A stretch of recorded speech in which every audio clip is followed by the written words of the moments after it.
about how did you first get into STEM and into programming? Like, what made you choose computer science? All that stuff. All that stuff. So I think I was always sort of interested in tech, but like, let's say when I was 10, I think I got my first own computer, and it was more of a gaming machine. Like I really enjoyed like gaming, and I had a game that was called Pets, where you could, like a Tamagotchi game where you had cats and dogs.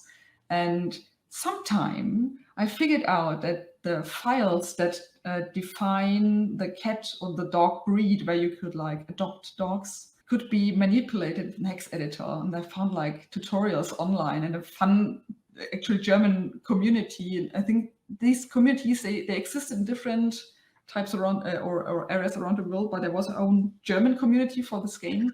And they had like tutorials how to open the text editor, find the right spot in that file, change values so you get blue dogs or something. Nice. And that was my first introduction into some sort of hacking of some sorts. And I never realized that it was some form of hacking until like 20 years later, when in retrospect, I was like, when I was manipulating files with an hex editor when I was like 10. That's actually quite mind-blowing. And so yeah, I was Charlene, who's Chardane on Twitter, she had a very similar story where she first got interested in coding through a pet game where you could actually like make your own and like make your own little pets and avatars and things like that. So that's cool. That's so cool. Fun. Yeah, that's awesome. Yeah, and I think over time, like I think when I was in school, my main idea was I wanted to study something with design or theater or I don't know, something very different.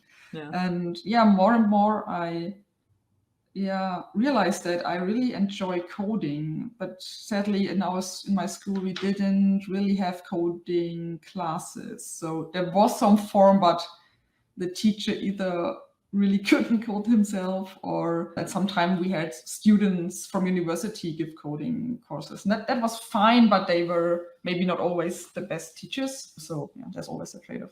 But yeah, I realized that I really enjoy that, and I started digging a bit into a very obscure game engine where you could make point-and-click adventures, and I more fell into that rabbit hole because I enjoyed drawing like the sprites for the game, and then I got into I also need to code this, and then figured out how that script language works and stuff.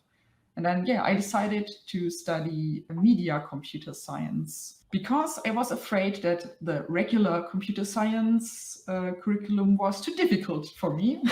But in hindsight, it turns out at my university, they are like 95% like media computer science even has more computer science in it than the regular one, because the regular one has to choose from a different subtopic like mathematics or physics or something. And the media computer science people, they do computer science for human machine interaction. So in hindsight, it was by accident a very good choice.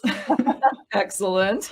And so yeah, I did my bachelor's, did my master's, and currently I'm also doing a PhD. But I have to say, in the Corona times, I am a bit slow in doing research because I also have so much fun in doing my own projects.